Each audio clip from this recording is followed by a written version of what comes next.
That day was our anniversary. However, my husband Topher didn't come home until morning, citing work commitments. Spending our anniversary alone was a first for me, cutting up a cold cake I had prepared while watching a lively variety show. I wondered if he might be cheating. As I ate the cake, it tasted like sand.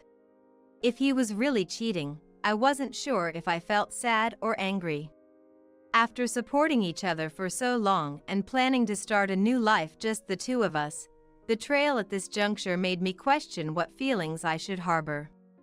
All I could definitely think was, what on earth is Topher thinking at his age? If he's cheating, I'll make sure he regrets it, I resolved, staring at the partially eaten cake on a quiet night. While searching for something that could be definitive proof of his infidelity in Topher's room, I found some papers sticking out from a bookshelf.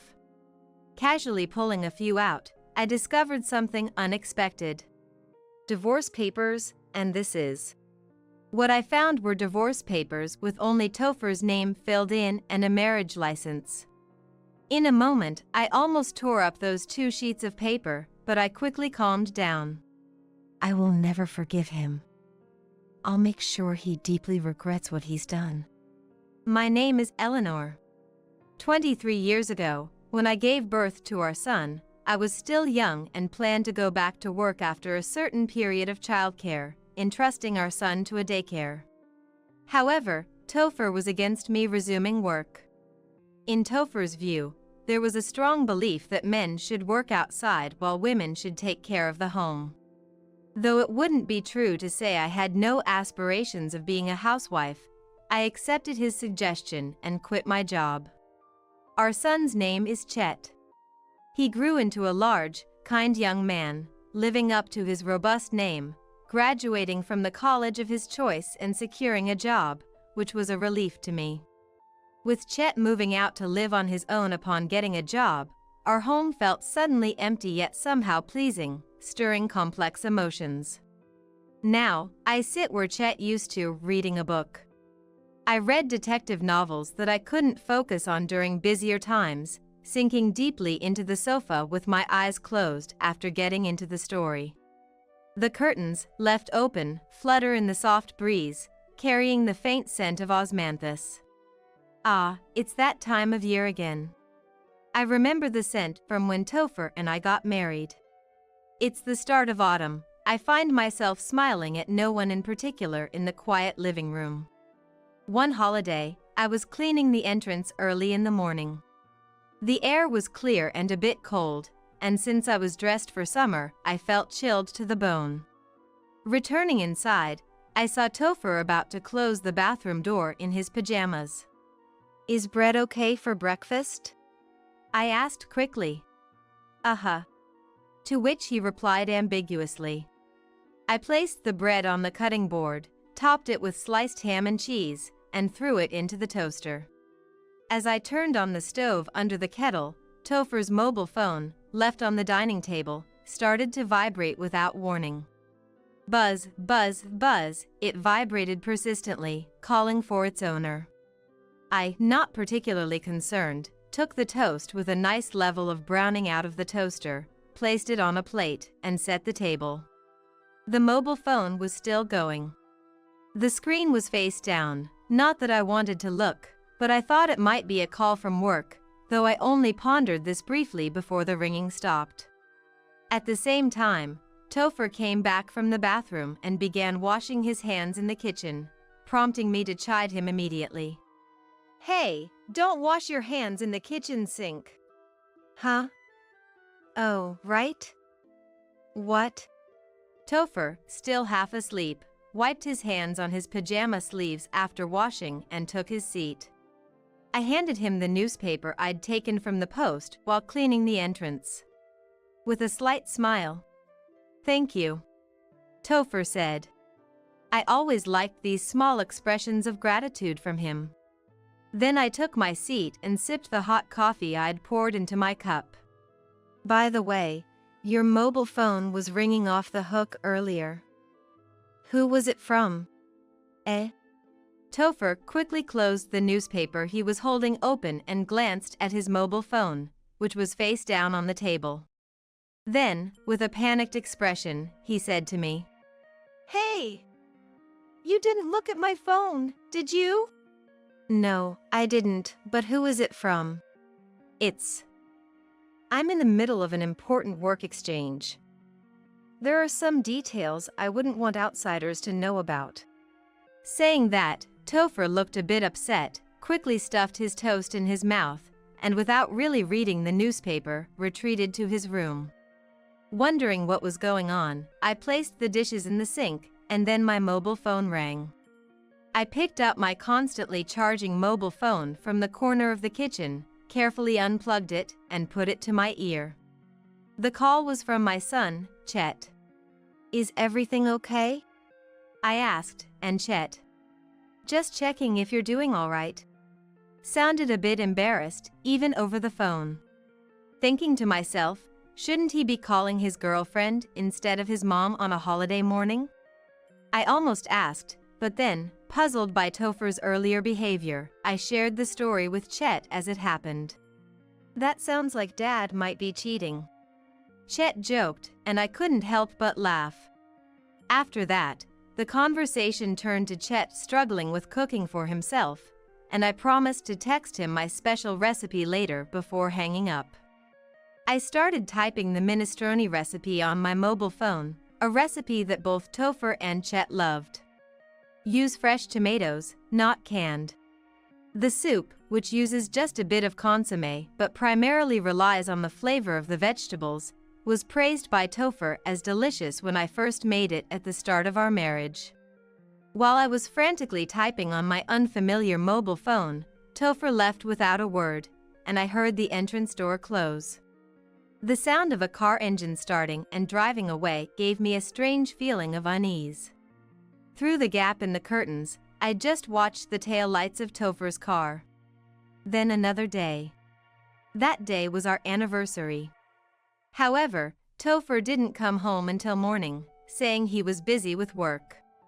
Spending our anniversary alone was a first for me, cutting up a cold cake I had prepared while watching a lively variety show. I wondered if he might be cheating. The cake I ate tasted like sand. If he really was cheating, I wasn't sure whether to be sad or angry.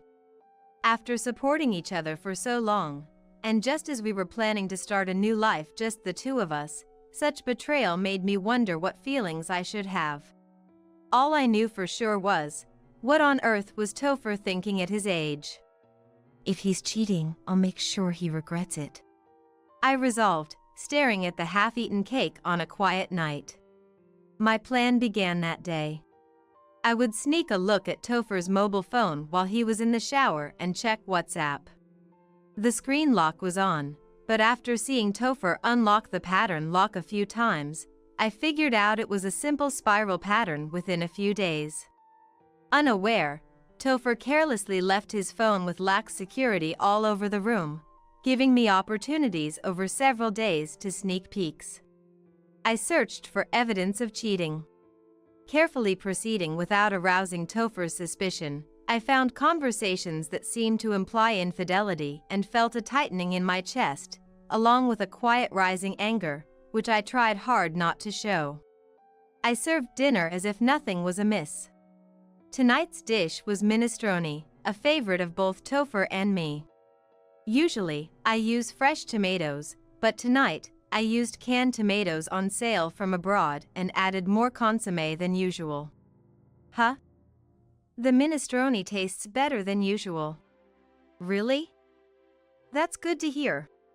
I smiled. Years ago, when Topher was warned by a doctor to watch his salt intake, I took it seriously and subtly reduced the salt in our meals. But tonight, I loaded the dish with as much artificial seasoning and salt as possible, maximizing the flavor. During the meal, Topher kept opening his mobile phone and staring at the screen. Despite my cold gaze as I brought soup to my mouth, Topher seemed oblivious. "You seem very busy lately. I'm worried about your health." "Well, there's work, but also socializing with colleagues." I've been going out for drinks with clients more often recently. Is that so? Honestly, there are days I don't feel like going, but it's part of the job. I guess I've been feeling a bit more relaxed since Chet started living on his own. Feeling a bit more relaxed. I mulled over in my head. Is it normal to become unfaithful because you feel relaxed after your child becomes independent? Holding back my desire to retort, I said something I didn't truly feel. That must be hard. After the meal, I pretended to be engrossed in a variety show, not particularly interesting, while repeating the life of sneaking peeks at Topher's mobile phone as soon as he entered the shower. By checking the interactions on his mobile phone little by little every day, I discovered he was involved with 2 women and decided to note down their profiles in a notebook while Topher was at work. Birdsong could be heard in the distance. On a pleasant Wednesday under the clear blue sky, I pondered, clicking my pen repeatedly. One of Topher's affairs, a woman named Jocelyn, appears to be a receptionist at a business client's company. Among the communications were indeed work-related matters, and judging by the frequency of messages from Topher, she seemed to be a primary affair. Jocelyn is 27 years old. Considering Topher is 51, I wondered if he was genuinely taken seriously by her, almost finding it pitiful. Yet, the thought of Topher, who could be extending his nose to a woman young enough to be his daughter, brought a chill of disgust. The other woman, Anne, whom he had apparently met recently after going out for drinks with colleagues. She had been divorced in the past and was contacting Topher quite frequently, bombarding him with messages and calls without waiting for replies, which even I found to be a bit too much. Topher seemed to want to end things with but was having trouble doing so, as evident from their exchanges. While searching for something that could serve as definitive proof of his infidelity in Topher's room, I found some documents sticking out from a bookshelf. Casually pulling a few out, I discovered something unexpected. Divorce papers, and this is. What I found were divorce papers with only Topher's name filled in and a marriage license. I almost tore up those 2 pieces of paper in a moment, but I quickly calmed myself. Perhaps Topher wants to marry Jocelyn, the younger woman. But the situation with N, who has a history of divorce, seems to be complicating things, and Topher himself must be pondering what to do. The selfish thought of him dragging both me and his affairs through the mud had me completely infuriated. I will never forgive him. I'll make sure he deeply regrets what he's done. The following Sunday, I sat at a cafe in front of the station, sipping black iced coffee, squinting as if to check the pounding of my heart. As the cafe's automatic door opened, a strong perfume scent spread inside, and a woman in a purple dress with long blonde hair stood before me, giving a slight bow before sitting down. Nice to meet you. I'm Anne. Thank you for coming. I was a bit surprised, but it's okay. Yes. And glanced at the menu briefly before ordering an iced coffee from a passing waiter. She wiped her hands nervously and rubbed them on her lap a few times, appearing unsettled. Despite Anne's flashy appearance, she seemed timid and restless. Did you know Topher was married? Yes, well. He said things weren't going well with his wife. Was I deceived, after all? You see, Anne, I'm considering divorcing Topher. I continued gently, careful not to alarm Anne. That my marriage to Topher was nearly broken, and that the divorce could be filed at the court immediately.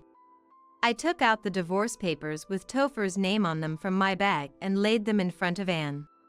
Anne's eyes widened as she scrutinized the document before staring intently at me. I have no lingering feelings for Topher, but I can't forgive the cheating. You, as a woman, can't forgive that either, can you? That's true, I understand, yes. So, I want proof that you were seriously involved with Topher. After I filed this divorce application, I want you to submit a marriage license with Topher." And, with her mouth agape in shock, remained silent for a while. "Look, this handwriting is Topher's, isn't it? He must have been serious about marrying you to prepare something like this."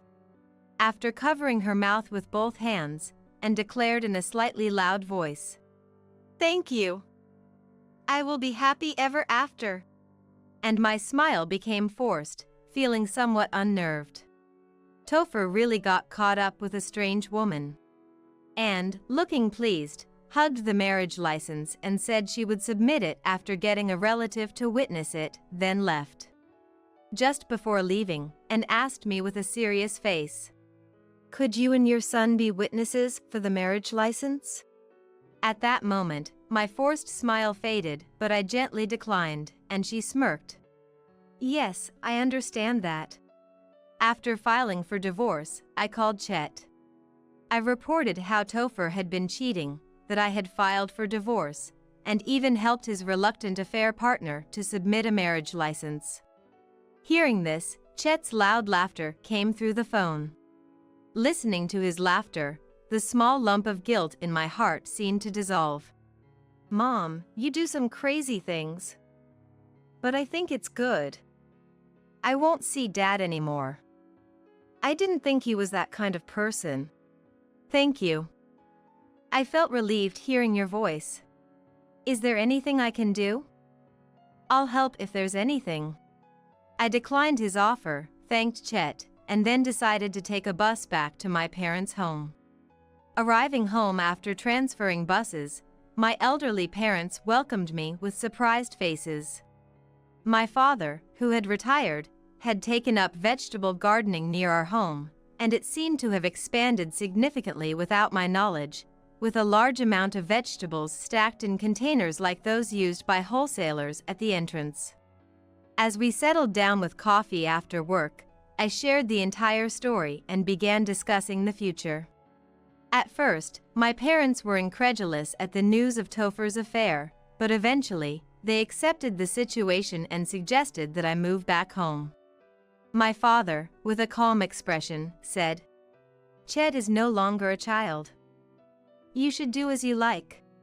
And their approval of me living at home was immensely comforting.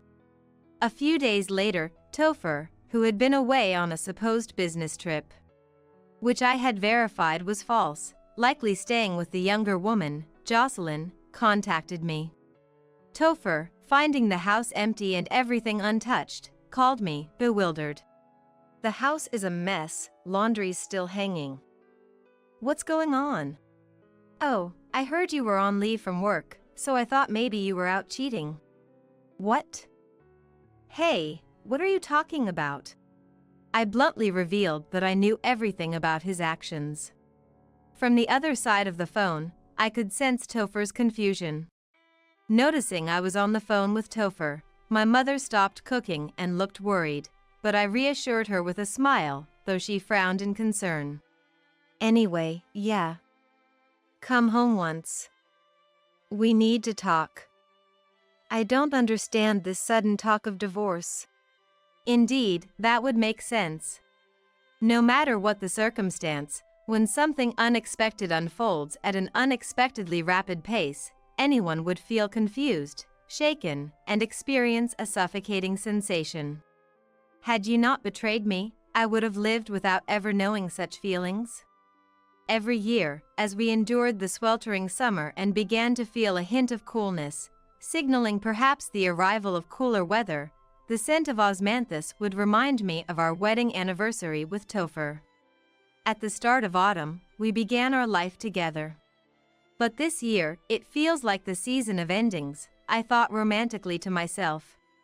Anyway, come home. We'll talk after that.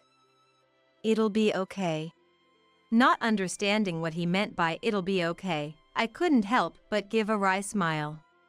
Without hesitation, I set about making preparations to contact Topher's two affairs.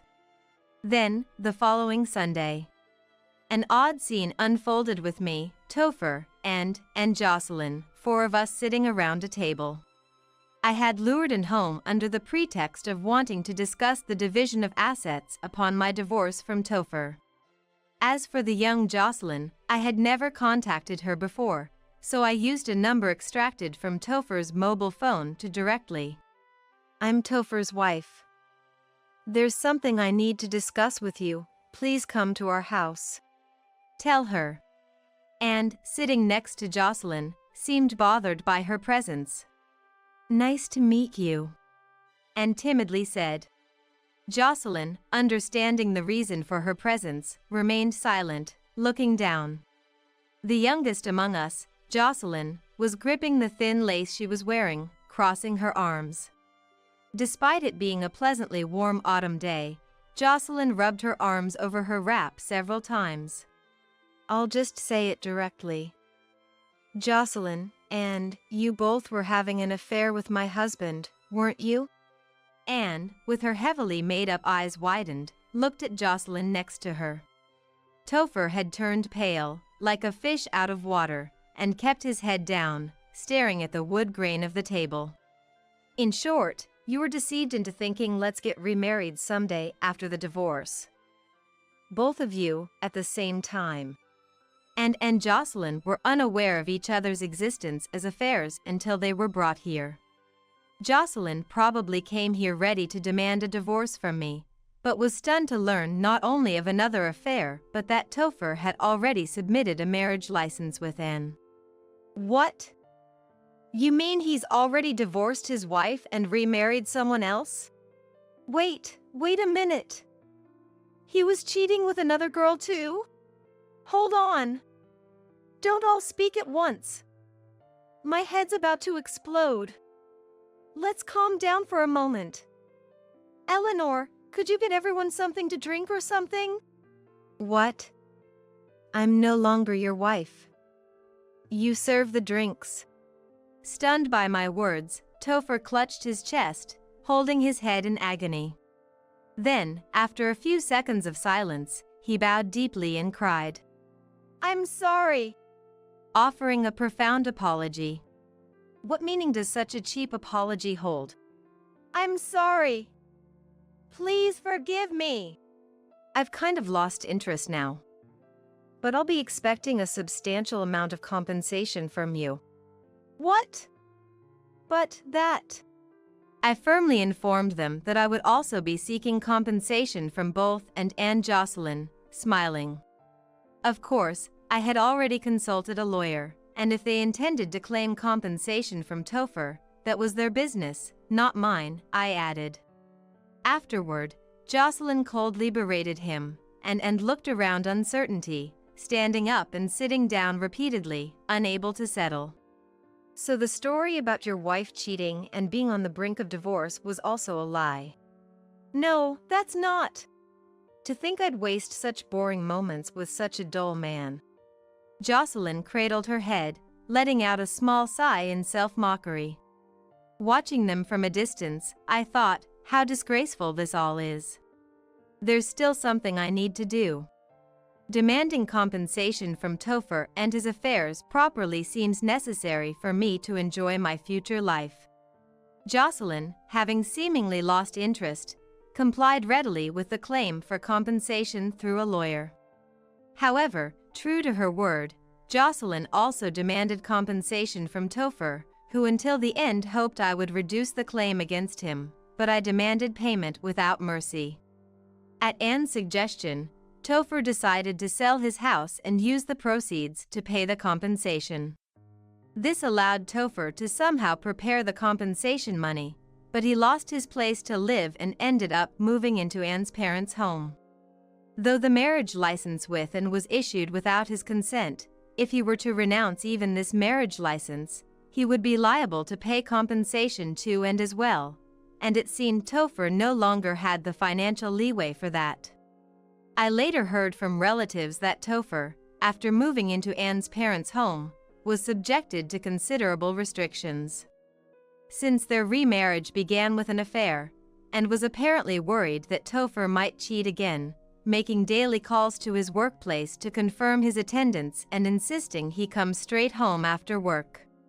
Moreover, The family home was in a quite rural area with few streetlights on the way from the station, and no convenience stores nearby.